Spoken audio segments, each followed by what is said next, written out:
En el programa de hoy, desde Perú, paciente podrá elegir quién le realizará la eutanasia. Es aparente libertad para imponer la cultura de la muerte, afirma sacerdote y médico.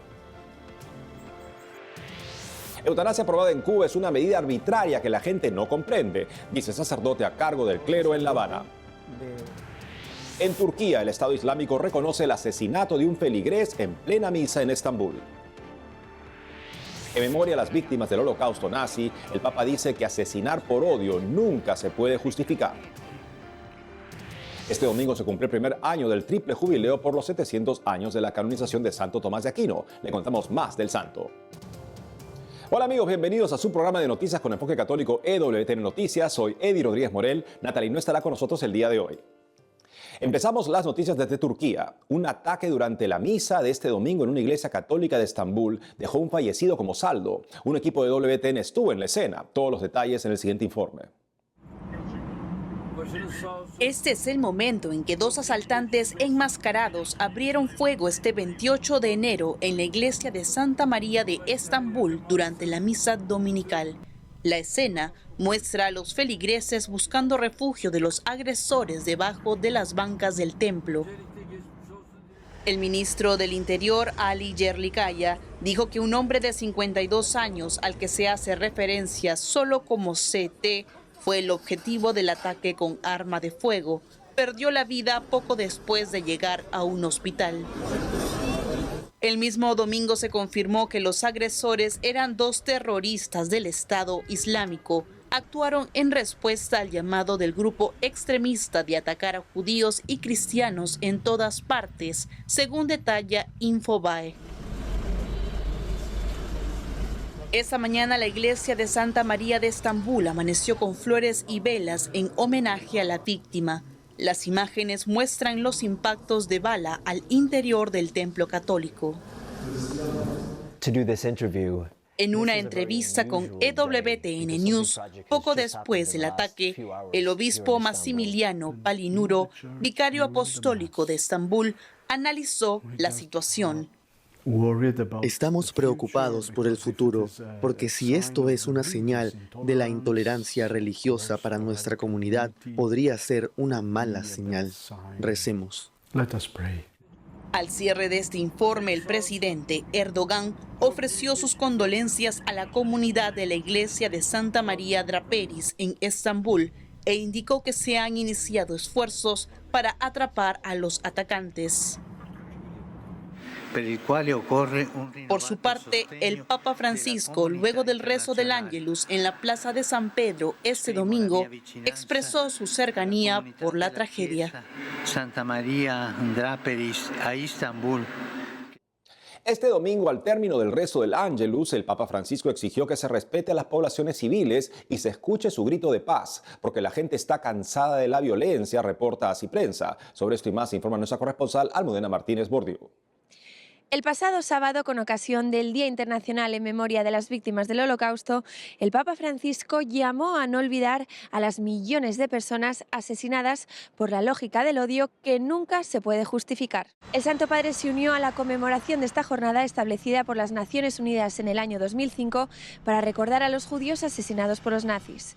A través de la red social X repitió las palabras que dijo en la audiencia general del pasado miércoles, en la que pidió que el recuerdo y la condena del horrible exterminio de millones de personas judías y también de otras confesiones acaecido en el siglo pasado nos ayude a todos a no olvidar que la lógica del odio y la violencia nunca se puede justificar porque niega nuestra propia humanidad. En la mañana del mismo sábado, el Papa Francisco propuso el ejemplo del beato Carlo Acutis a 7.200 jóvenes italianos que recibirán el sacramento de la confirmación y que fueron recibidos en el Vaticano. El pontífice se refirió al beato como un chico realmente especial que durante su vida hizo muchísimas cosas bellas.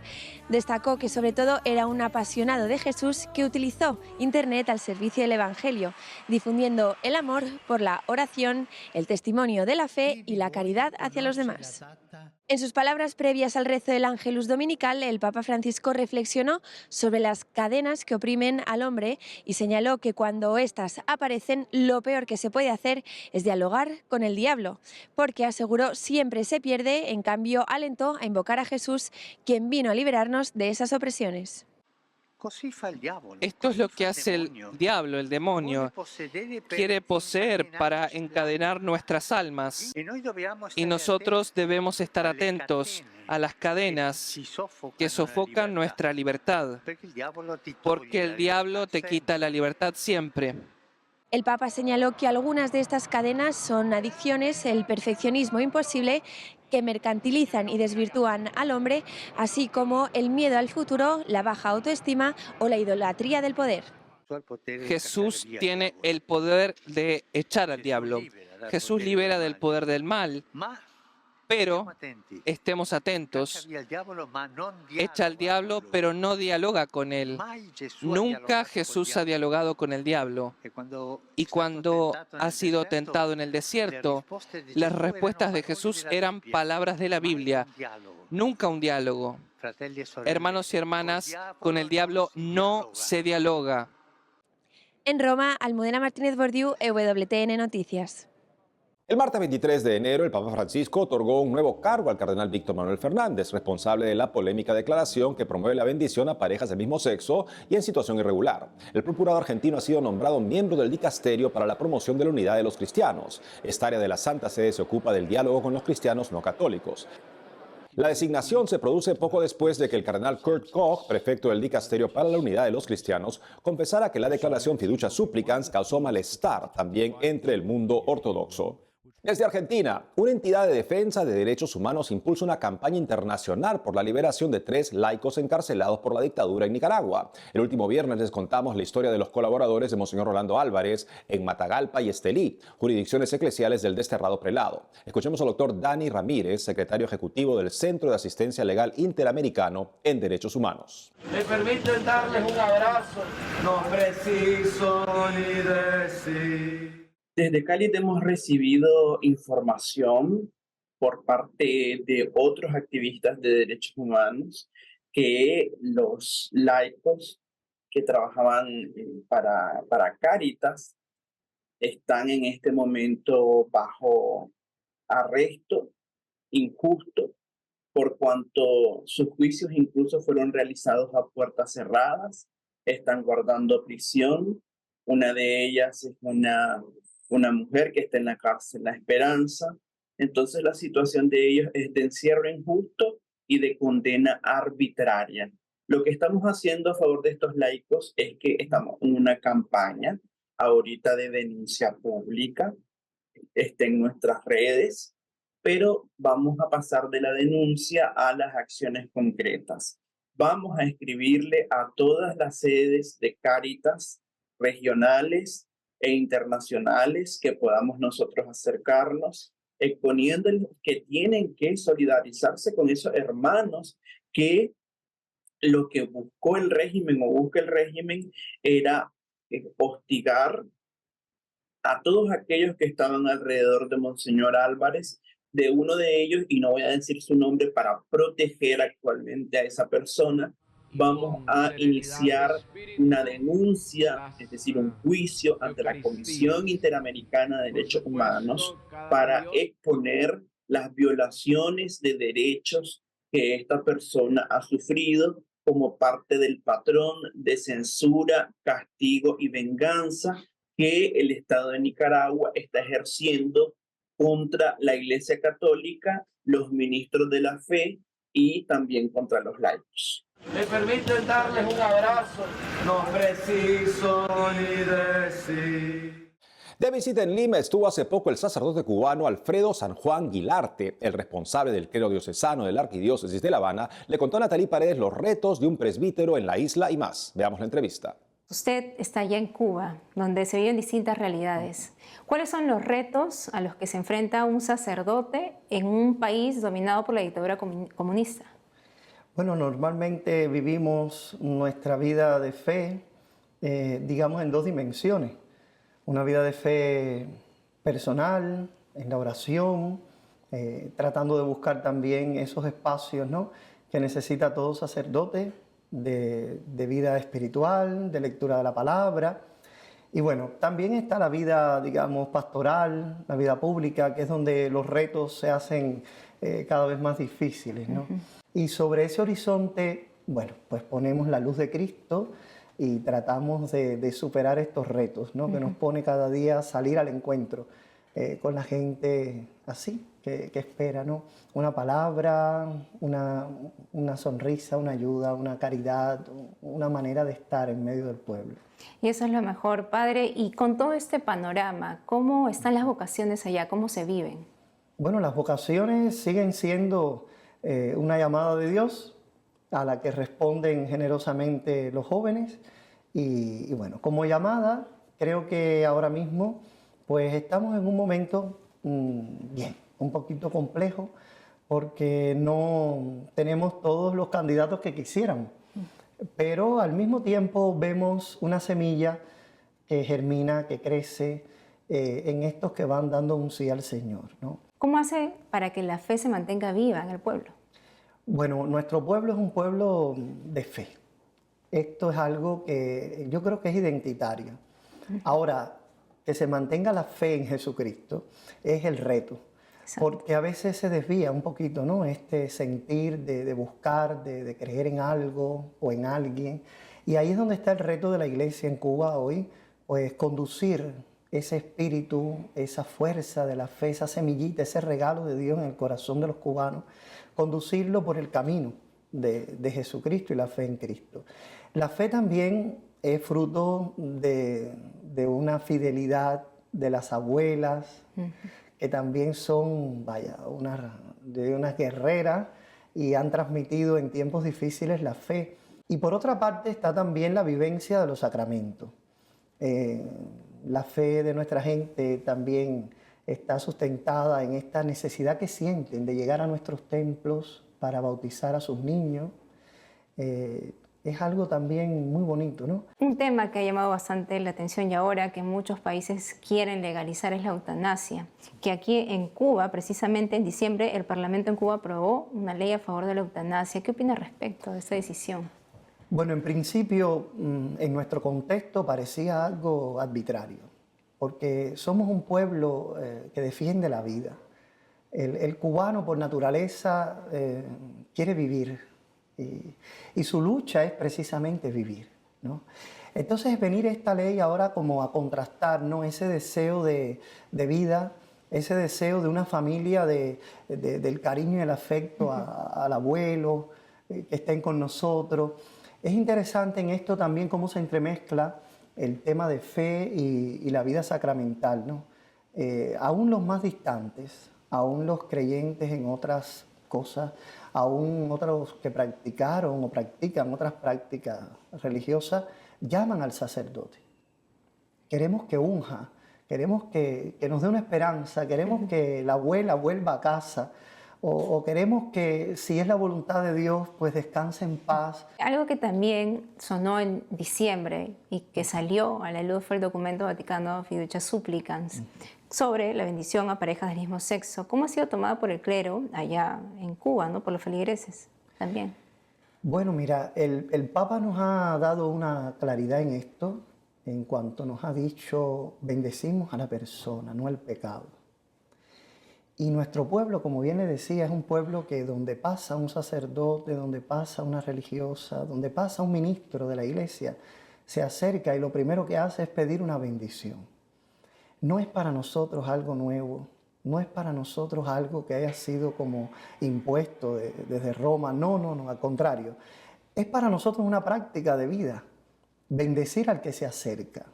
No medimos si es comunista, si es de un grupo religioso determinado, si es homosexual o si es heterosexual, no. Entonces, esto nos hace también a nosotros dar la posibilidad de que la persona no solo reciba una bendición para el momento en que la necesita y corre a tu encuentro para que tú lo bendigas, sino también es la oportunidad para acercarnos y explicárselo con claridad, como una catequesis que surge en la necesidad de la bendición como algo bueno, que quiere lo mejor para ti y que quiere que tú seas bueno. Que Dios lo bendiga, Padre, y muchas gracias por haber estado aquí con nosotros. Hacemos una pausa y al volver, desde Perú, paciente podrá elegir quién le realizará la eutanasia. Es aparente libertad para imponer la cultura de la muerte, afirma sacerdote y médico. Además, este domingo se cumplió el primer año del triple jubileo por los 700 años de la canonización de Santo Tomás de Aquino. Le contamos más del santo. Volvemos con más noticias con Enfoque Católico.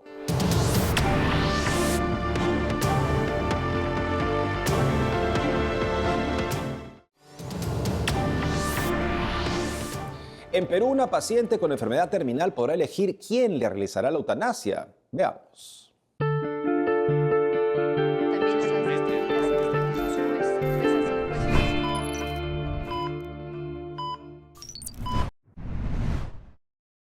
En Latinoamérica, Perú, Ecuador, México, Uruguay y Cuba buscan legalizar la eutanasia. Perú. En Perú, el intento de legalizar la eutanasia inició con Ana Estrada, de 45 años de edad. Padece polimiositis, una enfermedad incurable que hace que pierda el control muscular en casi todo su cuerpo. A los enfermos de polimiositis les es difícil respirar. Son proclives a enfermedades cardiovasculares, pulmonares y cáncer. En el Perú, el caso fue muy polémico, porque a pesar de que la eutanasia es un delito en el país, en julio de 2023 la Corte Suprema falló a favor del caso individual de Estrada y su pedido de quitarse la vida.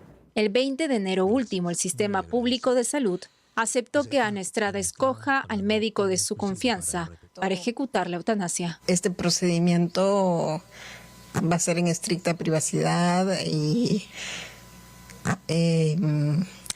justamente lo que luchábamos era por eso, ¿no? Porque yo escoja a una persona de mi confianza, a un profesional de mi confianza, que esté completamente convencido de aplicar la eutanasia.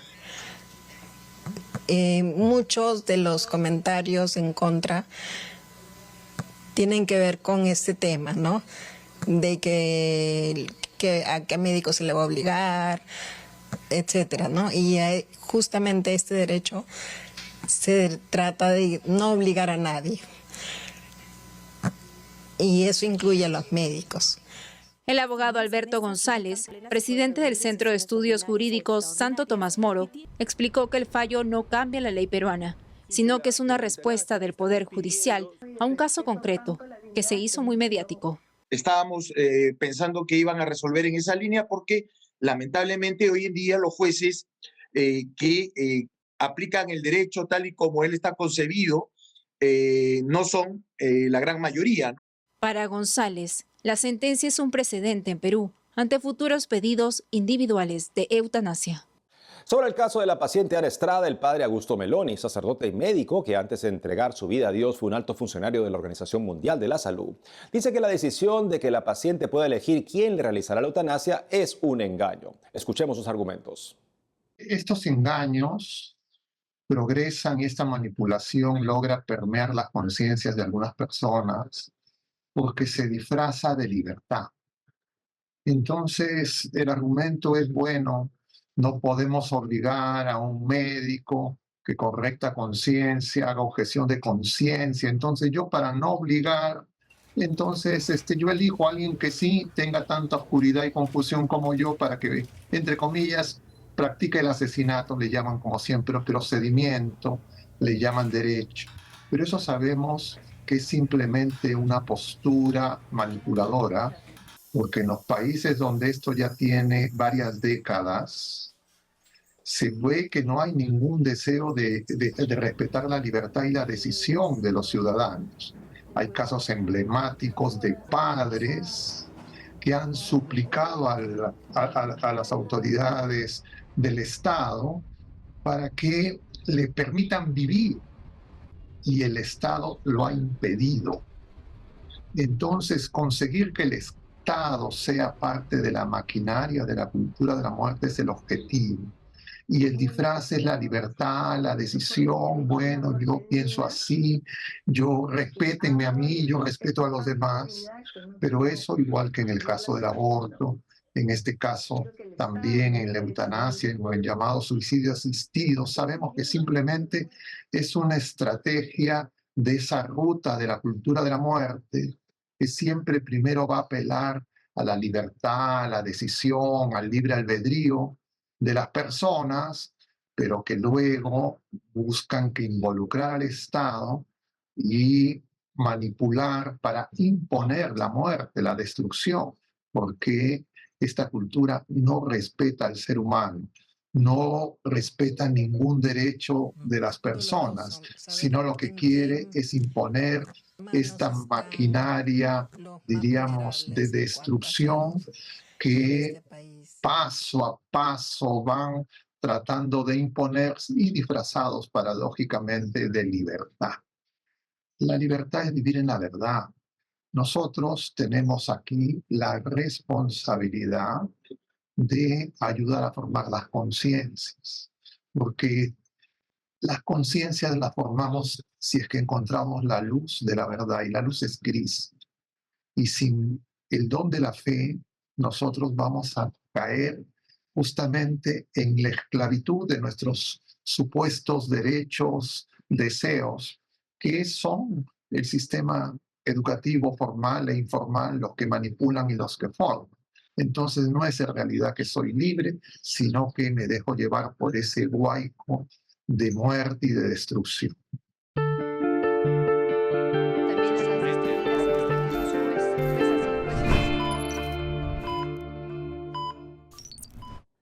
Y en otras noticias, EWTN lamenta la muerte inesperada del padre Elias Leitz, fundador de EWTN en los Países Bajos, el último 24 de enero. El padre Leitz fue descrito por quienes le conocieron como un hombre brillante y un sacerdote fiel y un testimonio alentador de fe. Se informó que su fallecimiento fue repentino a los 65 años. Leitz, que se convirtió al catolicismo en la década de 1980, se unió a la comunidad francesa de San Juan en 1987. Lanzó EWTN Países Bajos en 2019. Ahora les contamos que la Iglesia Católica en Sri Lanka iniciará el proceso de canonización de casi 300 fieles que murieron en los ataques islamistas a templos del país mientras escuchaban misa el domingo de Pascua del 2019. El arzobispo de Colombo, cardenal Malcolm Ranjith, dijo que empezarían el proceso el 21 de abril del 2024, puesto que ya pasaron 5 años para que una persona pueda ser nombrada santa, según informa Press Trust of India. El arzobispo de Colombo, cardenal Malcolm Ranjith, dijo que empezarían el proceso el 21 de abril del 2024, puesto que ya pasaron los 5 años requeridos para poder comenzar una causa de beatificación, según informa Press Trust of India. El cardenal Ranjith argumentó que los muertos en 3 iglesias sacrificaron sus vidas por lo que creían. Vinieron a la Santa Misa porque creían en Cristo. Cada 28 de enero la Iglesia Católica celebra a Santo Tomás de Aquino, doctor de la Iglesia, patrono de los estudiantes y teólogo, autor de la Suma Teológica, el compendio de teología más sólido e influyente de toda la historia de la humanidad. Este 28 de enero último se cumplió el primer año del triple jubileo por los 700 años de su canonización, que durará hasta el 2026. El padre Juan Carlos Vázquez nos recuerda la importancia de la figura de este gran santo en la actualidad. Tantum ergo sacramentum. Tal vez uno de los santos más importantes por sus aportes a la teología. Los últimos 7 siglos, toda la Iglesia ha vivido de sus enseñanzas. Fue un hombre especialmente sensible para darse cuenta de la realidad y unirla a las realidades sobrenaturales también. Un hombre que por fuera parecía poco inteligente. De hecho, cuando estuvo estudiando para ser fraile y para ser teólogo, sus amigos le decían el buey mudo.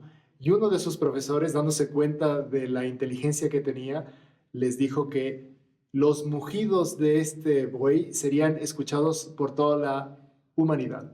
Y efectivamente, todos nosotros hemos aprendido muchas cosas de él porque la Iglesia ha tomado sus enseñanzas como parte fundamental para estructurar muchas de las verdades teológicas. Su principal obra es la Suma Teológica, que recoge muchas cosas de distintos ámbitos, especialmente sobre las virtudes humanas. Igual, fíjense la relación entre lo humano y lo divino, ¿no? La necesidad de que seamos personas virtuosas para alcanzar el cielo. Tiene un tratado ahí mismo, la primera parte sobre la angelología, habla mucho sobre la participación de los ángeles y su relación con los hombres, y sobre todo hace referencias teológicas muy profundas. Una pequeña cosa que a mí me gusta mucho y que es también de la reflexión de Santo Tomás de Aquino, que nos hacía caer en cuenta que solo Dios Padre y la Virgen María llaman a Jesús de Hijo. Me parece que es una cosa que es lógica, pero que muchos no lo hemos pensado. Solo la Virgen María y Dios Padre llaman a Jesús de Hijo. Ojalá sigamos los pasos de Santo Tomás y profundicemos en sus enseñanzas. Tantum ergo sacramentum. Y eso es todo por hoy, amigos. Gracias por haber estado con nosotros. No dejen de seguirnos en las redes sociales y también de lunes a viernes a las 12 del mediodía, hora de Miami, en Radio Católica Mundial y su programa Más que Noticias con un servidor. Hasta entonces.